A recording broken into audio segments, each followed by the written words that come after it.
I am here once again from Bitfinex Business Day at the Dan Carlton Hotel in Medellin as part of Crypto Latin Fest and Colombia Tech Week.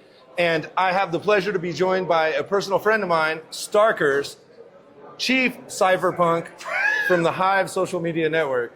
Starkerz, how are you? I'm good, man. I'm good, Ricardo. It's nice to see you. But like, people think I'm joking when I say things like Chief Cypherpunk, but you're really like a cypherpunk. bro, I mean, I don't see myself as that, but I just have a set of principles that you got to try and maintain decentralization. You know, there's a small group of people in the world that really understand how to maintain decentralization, and it just comes from a set of principles like no centralization, no centralized points of failure, and eventually, I guess you become a cypherpunk. Yeah.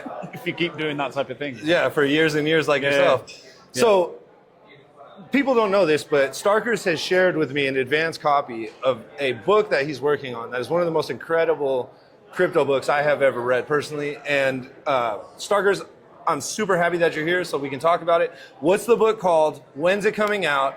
What knowledge is contained within? Well, how many hours have you got? The book's called the Digital Community Manifesto. And it's just a book about how digital communities can maintain their self-sovereignty. And it's primarily on the Hive blockchain, and the account is at network state, because every network state really will need to know that information in order to remain. Yeah, it's like a blueprint. Yeah, it's for creating cypherpunk organizations. Yeah. Well, not really an organization, I guess. It's not an organization. It's decentralized. Like, how would you explain it? I would say it's a mode of operation for decentralized communities. Yeah. And how they can build their own economies. Where our incentives align and we work together. Yes, exactly. And then it's like, you know, you can build your own economy, you can maintain your own economy, you can defend attacks, you can understand how to set up a blockchain and a network state ecosystem, and minimizing the attack surface vectors, and how do you defend against those? How do you do governance inside those ecosystems and those communities? How do you grow an economy? How do you remain sustainable? And then of course you got to figure out how to distribute the tokens and distribute the value and the voting rights to people who are producing the most value in those communities. There's a whole bunch of things there that really teach you how to do that with no corporation, no pre-mine or ICO, so it's really fair and distributed. And then, you can actually run these distributed communities with minimized attack surfaces. Because the biggest attack vector is if there's an ICO. Yeah. You know, it can eventually become regulated. Insiders hoarding money. Insiders holding the token. Early VC, there's nothing wrong with VC, but if you get early VC, it's an attack vector because all those VC companies are registered in jurisdictions that want to regulate.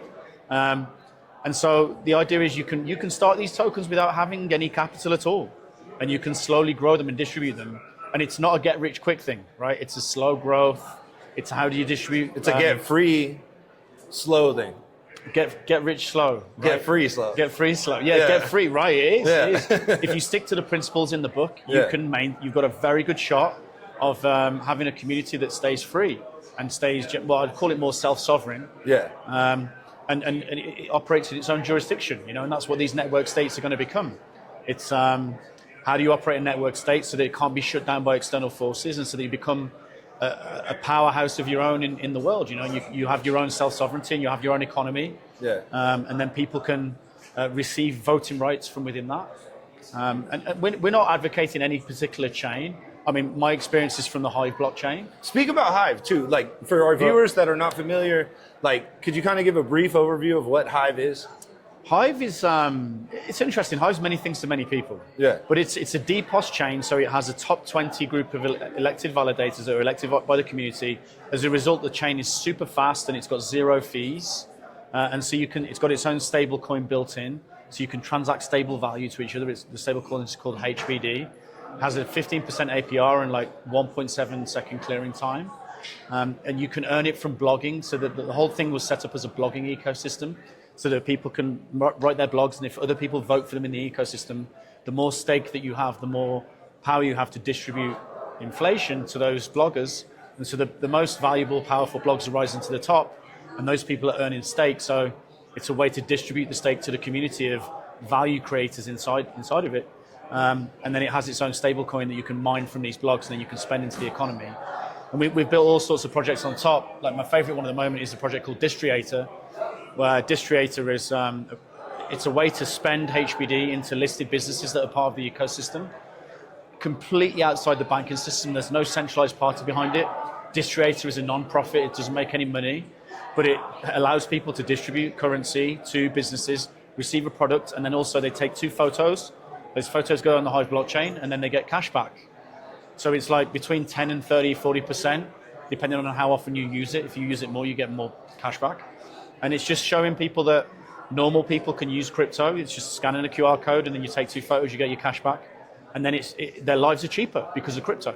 They don't need to invest. There's no like, oh, you got to invest first or anything. And they can access services without the gulag of KYC. Completely outside. There's no KYC. No one knows that account is yours.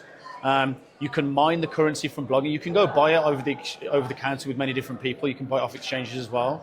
But you can really, the powerful thing is that you can mine it straight to your account from the blockchain, which is not tied to your identity. And then you can go spend that in shops, take 2 photos of what you spend and get cash back. So it's literally cheaper than using fiat, and there's no ID required. It's instant, it's fast. So it's like, to me, there's a complete distribution system, distributing to normal people. Like the traditional way you get crypto straight off the chain is by mining it, by running a technical node. Yes. Well, most people can't do that.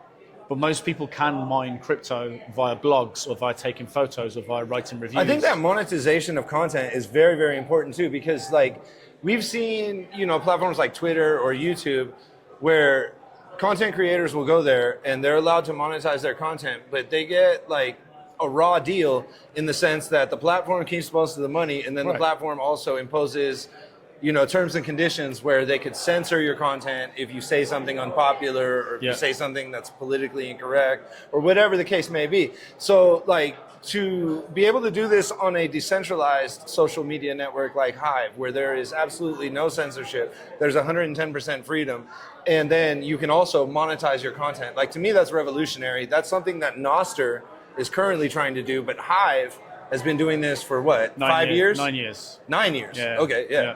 Yeah, no, but the difference between Hive and Nostr really is, I applaud the Nostarians. They're trying to do a decentralized social media system, which is great, and they've got all very similar principles and they're doing similar things. But the difference is that's primarily a Bitcoin maxi type movement, which is fine. Bitcoin maxi is all Bitcoin maxi. But the problem with that is that they can't pay their own infrastructure operators because they don't have a currency. Yeah. They just have Bitcoin, and Bitcoin just pays miners. Yeah. Which again is fine. But my concern is that you've got to figure out a way to have a neutral layer that pays your infrastructure operators so that they can stay online if the system becomes under attack, or if some other alternative, such as JP Morgan, starts running a bunch of Lightning and Nostr relays, and then says, we can run it cheaper than you can for longer than you can, and eventually you've got a KYC through those nodes, and the majority of normal people don't realize what they're getting into. I feel like that's a massive attack vector there. And so, it's basically Nostr with its own economy, basically. And Nostarians will say, well, you must only use Bitcoin, whereas my argument is, I'm multi-coin, I don't really care what coin it is, as long as it's got the right principles, as long as there's no ICO, no pre-mine, no company, no CEO. It's a neutral layer then, and it gives everyone the right to spend and use money and transact and speak freely. Whereas if there's a company or an ICO behind it, it's very likely that's going to get regulated eventually. So we share that in common with Bitcoin. It's just that Bitcoin only pays Bitcoin node operators, whereas Hive pays all the node operators in the ecosystem, and therefore allows the social media side of it to stay more rigorously online without as many weaknesses, in my opinion. I would say like the posts on Hive too are way more like traditional social media. Like there's people from all walks of life posting about all kinds of things, whereas like Bitcoin posts are the like primary thing you see on Nostr. Yeah. Like it's mostly Bitcoiners posting about Bitcoin. That's because it's a Bitcoin maxi thing. Yeah. And they've really got to get away from that, in my opinion, to cater to a larger audience.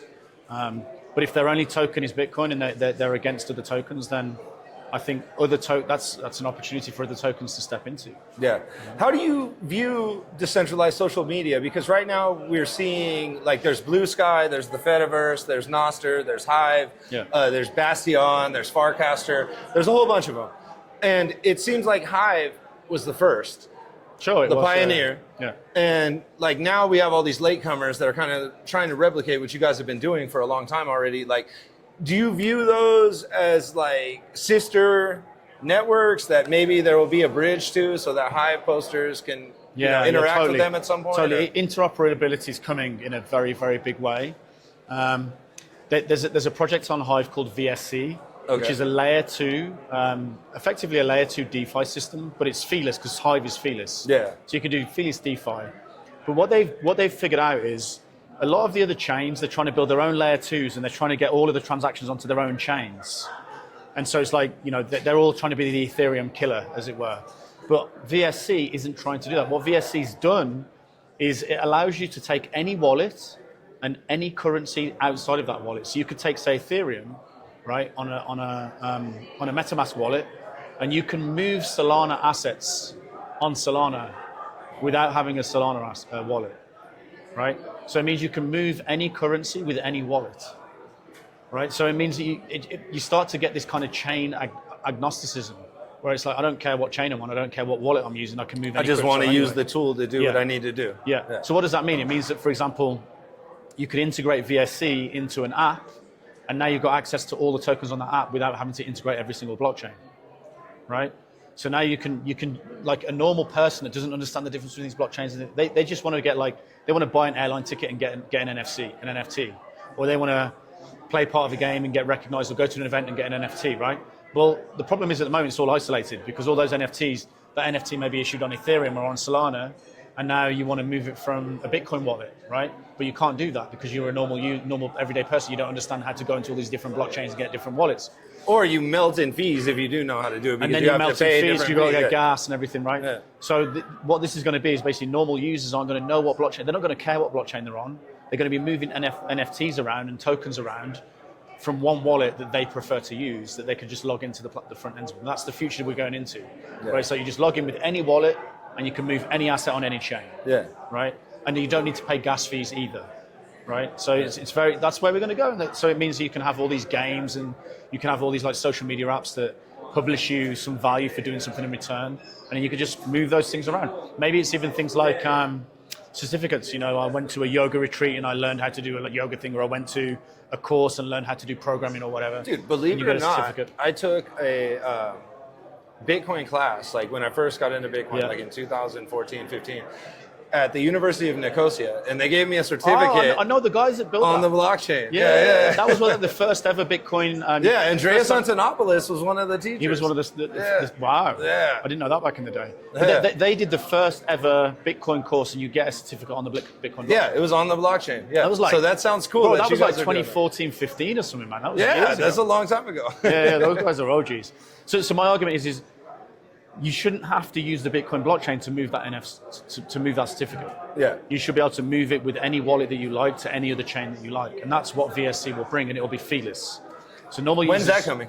It's already operating. They're already moving Ethereum with Hive wallets, and they're already moving Hive with Ethereum wallets. They did that like a month ago. They're saying they're going to have Bitcoin fully integrated, and this will be feeless Bitcoin, so you'll be able to move Bitcoin feelessly. Which is huge because now normal people can get slithers of Bitcoin. Yeah. Right? You can't without do that having to jump through the hoops of using a layer 2. And without having to KYC. Yeah. All that stuff.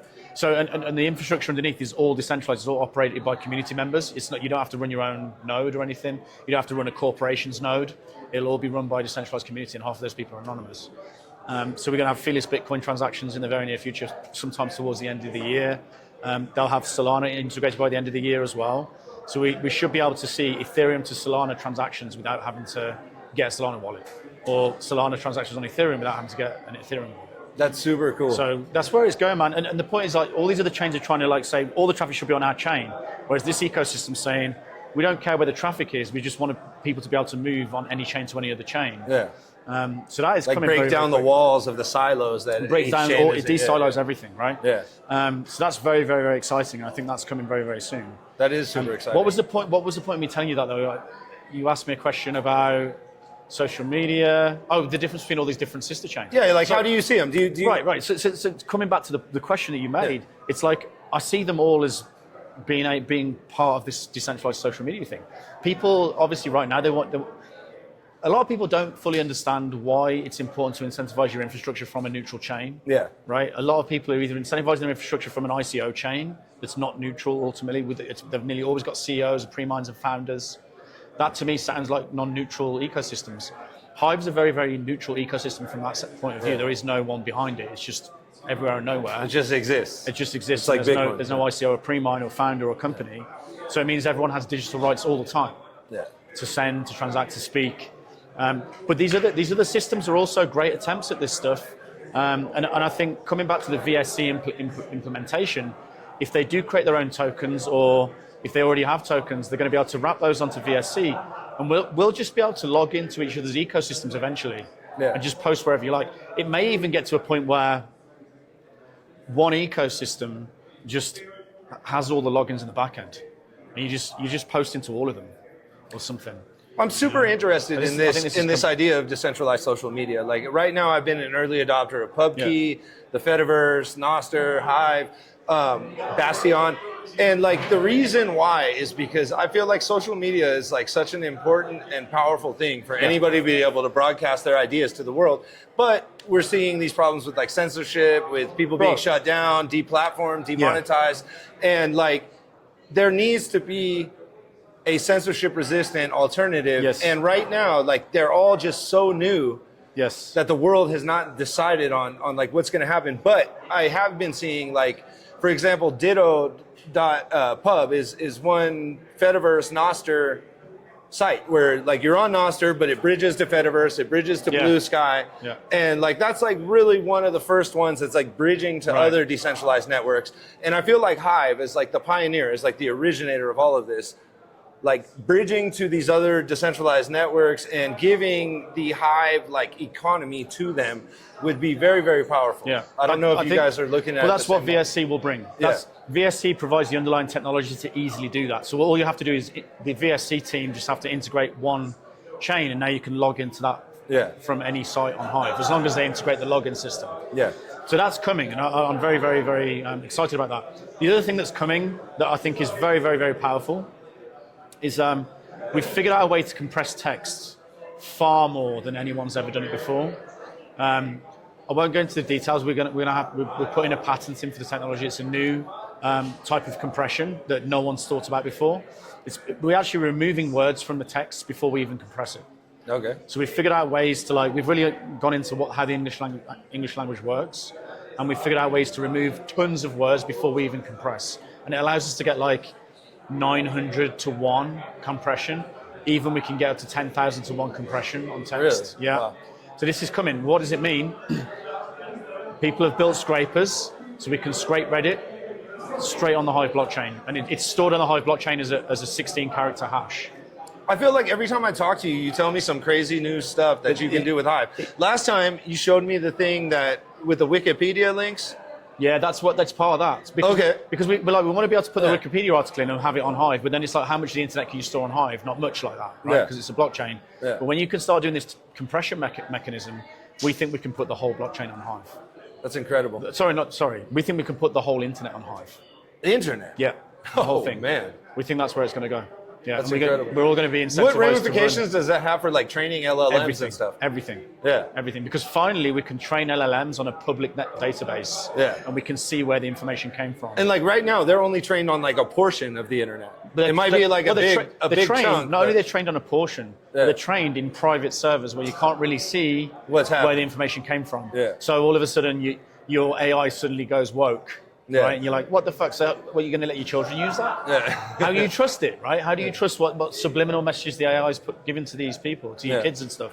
Yeah. Whereas when you can finally put you can encrypt and compress text onto these blockchains, you can have the majority of the internet on these blockchains, and then you can point your LLMs to those. And then if you're an AI user and you're not sure where the data is coming from, you'll be able to go through and see on a public blockchain where the data came from.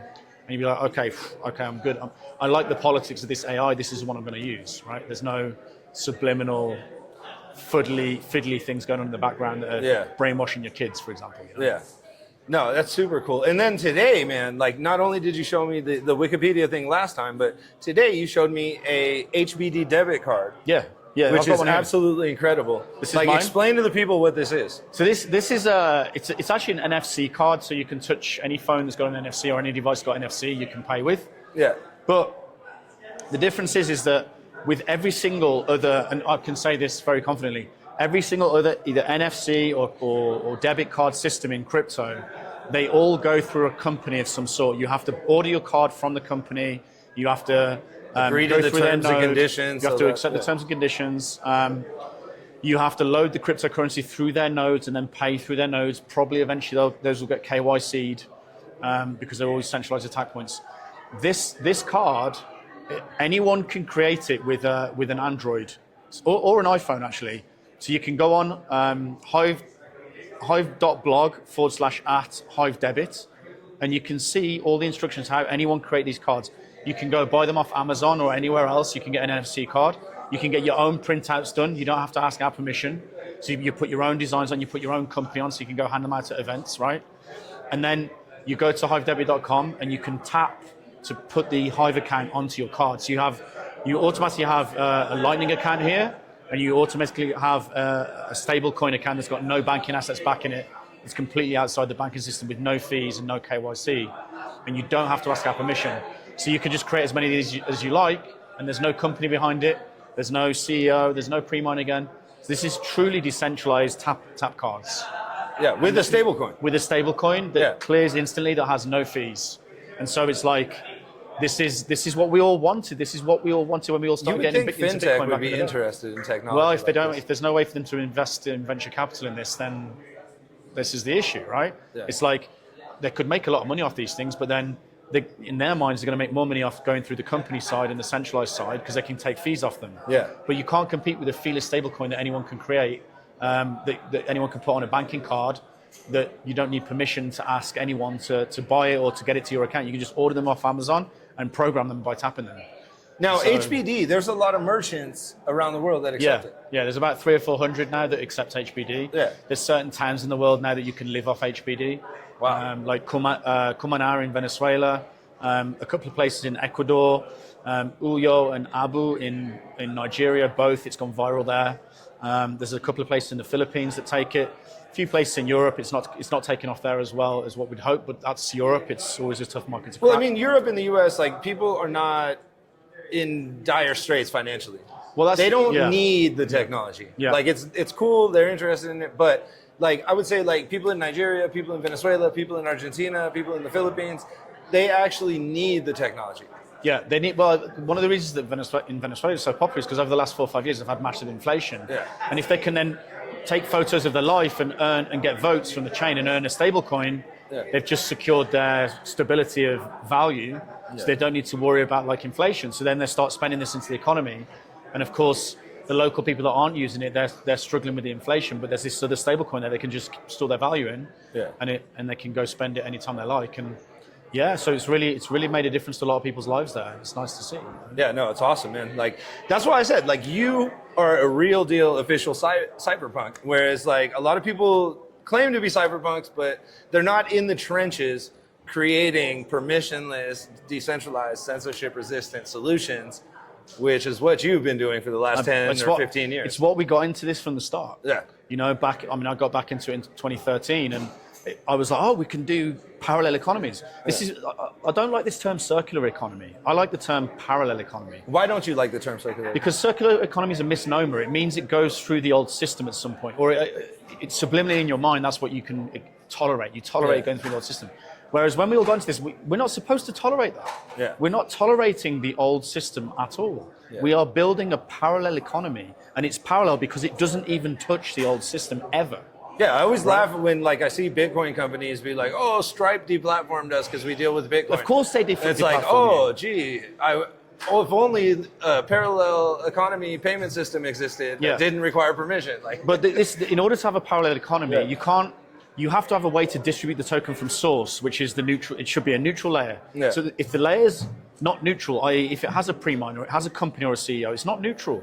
So you're already not in the right building territory. On a foundation that's not good. You're shaky foundation, and then that means it's also going to be regulated by the old economy. Whereas when it's actually distributed well, and there's no pre-mine, no ICO, no company, And then it has a way to easily get the new tokens into the hands of normal, ordinary people that will use it as a medium of exchange. Yes. So you're not only sending the money to technical miners, who it's a very small percentage of the population, and they kind of like that, right? Or investors that just want to hoard it, right? VC you're to sending get it to the people funds that want to early. use it. Those are unstable foundations. Yeah. So you send it to the people that are just making blogs. Just normal people. We can even send it to the people who are just spending, like tap to spend. Grandmothers are using this. I'm not joking. Yeah. We've got the most grandmothers in the world using this thing because it's so simple. Yeah. And so they can mine it straight from source to their accounts, and those accounts can be anonymous. So you got this distribution mechanism going on via content, which most people can do. Yeah. And then once you got the stuff out there, it's spread everywhere, and then they can then go spend that into the economy. And what have you done? You've created a parallel economy because at no point does it need to touch the old economy. You know, and that's what we were supposed to be doing here. Yeah, now, I'm not saying Hives don't like go and jump into Hive and make Hive the be all and end all, right? But it's those principles. Have you got those principles into your blockchain? Yeah. And the majority of blockchains don't. Some of them do. There's a few. But most of them have completely lost the point because they put $1 million into their pocket on day one. Yeah. Right. And at some point we'll start to understand this in the crypto community that, you know, how do you really want freedom if you want real parallel economies? Yeah. And the whole point of having a parallel economy, I know you're trying to come to an end here, but the whole point of having a parallel economy is that if people leave the old economy and come to a truly parallel economy that can't be shut down or regulated by governments and is helping a lot of people, you try and shut that down, you're going to get a lot of backlash because a lot of people are being helped by it and they're living free lives where they don't have permissioned money, and they can actually protect their digital human rights and actually spend and create and earn currency without having to get government permission.